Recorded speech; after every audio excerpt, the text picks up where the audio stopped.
Olá, nós estamos aqui no Parque em Timna, aprendendo um pouquinho mais a respeito da doutrina do santuário, esse importante conteúdo da Bíblia. Seja muito bem-vindo ao nosso estudo.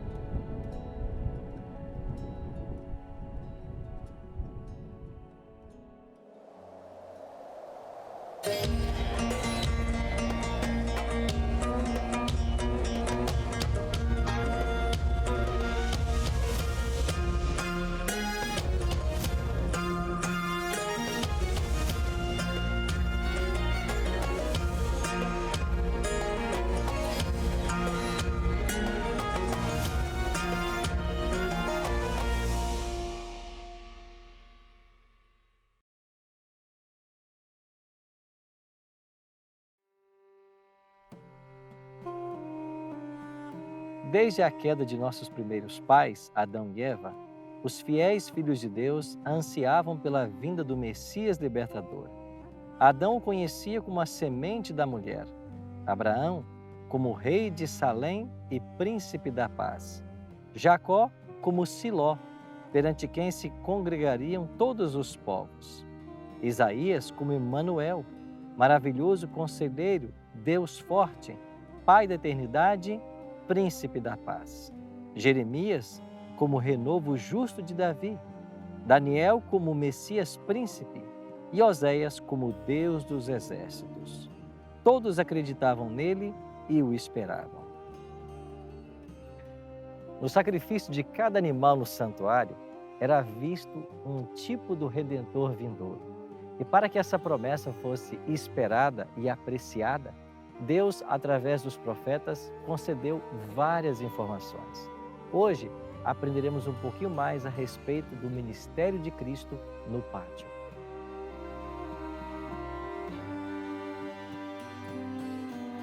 O santuário terrestre e seus serviços ilustram três fases do ministério de Cristo: seu sacrifício substitutivo, sua mediação sacerdotal e o julgamento final. Hoje vamos aprender sobre a primeira fase, seu sacrifício substitutivo. Ele foi representado por todos os animais que morriam diariamente no pátio do santuário. Mas antes de nossa reflexão, eu queria partilhar com você um dos versos mais impressionantes da Bíblia. Ele foi escrito por Asaf, um levita da família de Gerson. É o Salmo 77 e o versículo 13. O texto diz assim: o teu caminho, ó Deus, é o santuário. Que Deus é tão grande como o nosso Deus? Se o caminho de Deus está no santuário, então vamos juntos percorrer esse caminho. Por isso, antes de entrarmos propriamente no santuário, eu gostaria de lembrar você um outro detalhe. O livro de Números, escrito por Moisés, no capítulo 2, informa que as 12 tribos de Israel se acampavam ao redor do santuário. Ou seja, o santuário estava no centro das tribos. Havia 3 tribos ao norte, 3 ao sul, 3 ao leste e 3 ao oeste. Antes de Jesus começar o seu ministério terrestre, cumprindo as várias profecias do Antigo Testamento, ele se encarnou e veio morar entre nós.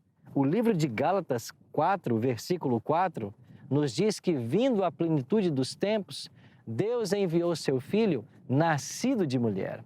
E se formos para João 1,14, nós lemos que o Verbo se fez carne e habitou entre nós. Portanto, esse versículo ficaria melhor traduzido: o Verbo se fez carne e tabernaculou entre nós. João não usou essa palavra por acaso. Ela demonstra que Jesus veio cumprir em sua vida e ministério todos os simbolismos e rituais do santuário terrestre. Assim, Jesus veio morar entre nós.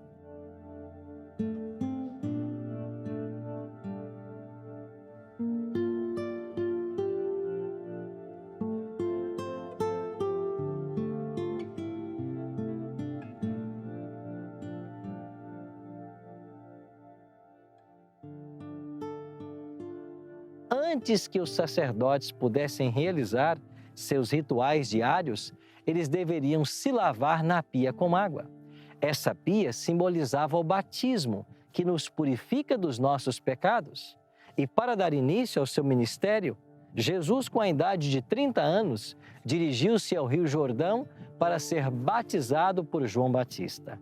Geralmente, os sacerdotes só iniciavam seu ministério com essa idade. Isso nos indica que Jesus estava cumprindo todo o ritual do santuário em seu ministério. Mas havia um segundo móvel no pátio, era o altar de holocaustos, e ele simboliza o Calvário, onde Jesus daria sua vida em favor da humanidade. Quanto tempo durou essa caminhada, da pia até o altar? Exatamente 3 anos e meio. É esse o lapso de tempo entre o batismo de Jesus e sua morte na cruz. Mas como nós sabemos disso? Sabemos isso através da voz profética de uma profecia de Daniel.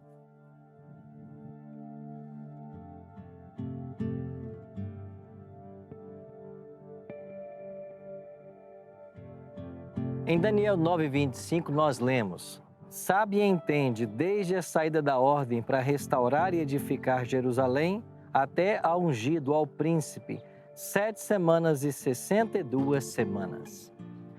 Se formos para o livro de Esdras, capítulo 7, encontraremos o decreto do rei Artaxerxes. Esse decreto entrou em vigência no ano 457 a.C. Se avançarmos 483 anos a partir do ano 457, chegaremos exatamente ao ano 27, ano do batismo de Jesus. Agora, Daniel 9:27 diz que o Messias faria firme aliança com muitos por 1 semana, mas na metade da semana fará cessar o sacrifício e a oferta de manjares.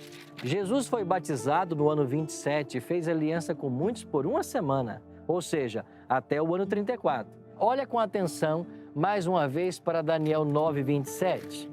Ele, o Messias, faria firme aliança com muitos por 1 semana, mas na metade da semana fará cessar o sacrifício e a oferta de manjares. Como Jesus fez cessar os sacrifícios do santuário, do templo, dando sua vida sobre a cruz? E quando isso aconteceu? Exatamente no ano 31, no meio da 70ª semana, ou seja, 3 anos e meio após o seu batismo. Através da profecia, sabemos hoje exatamente o ano da morte de Jesus, ano 31. Sabemos hoje exatamente o mês da morte de Jesus, mês da Páscoa, o primeiro mês do calendário judaico, chamado de Abib ou Nissan. Sabemos hoje exatamente o dia da morte de Jesus. Foi na sexta-feira, 15 de Abib, pois na quinta, dia 14, os discípulos prepararam a Páscoa, matando o cordeiro pascal. E no cenáculo, aqui em Jerusalém, Jesus cumpriu a Páscoa e instituiu a cerimônia da comunhão ou Santa Ceia. Sabemos também a hora da morte de Jesus. Ele foi crucificado às 9 da manhã. Ao meio-dia, houve trevas sobre a terra, que duraram até às 3 da tarde. E nessa hora, Jesus morre.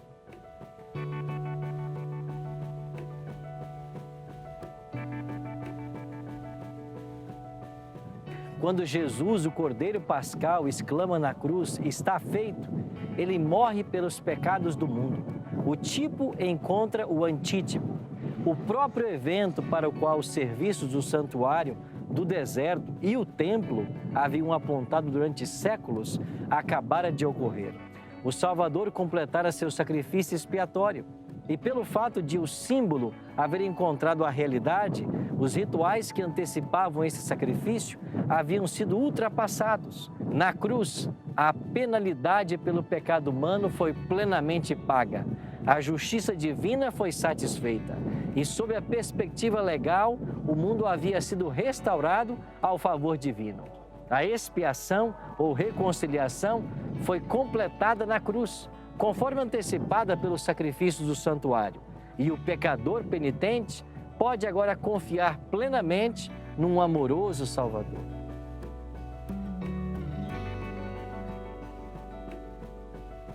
Depois de conhecer mais sobre o plano da salvação e o grande sacrifício feito por Jesus em meu favor, em seu favor, deseja você entregar sua vida a Ele como uma resposta a esse grandioso amor?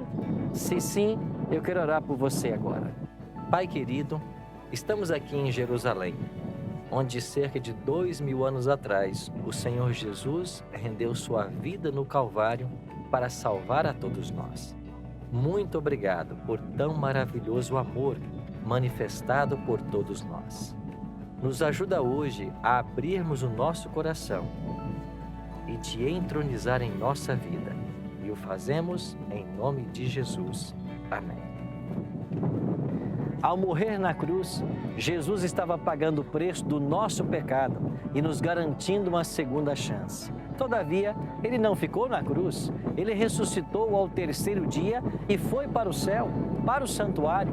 Como no cerimonial típico, Ele deveria continuar sua jornada pelo santuário e atuar como nosso sacerdote. Veremos mais detalhes desse assunto em nosso próximo encontro. Até lá!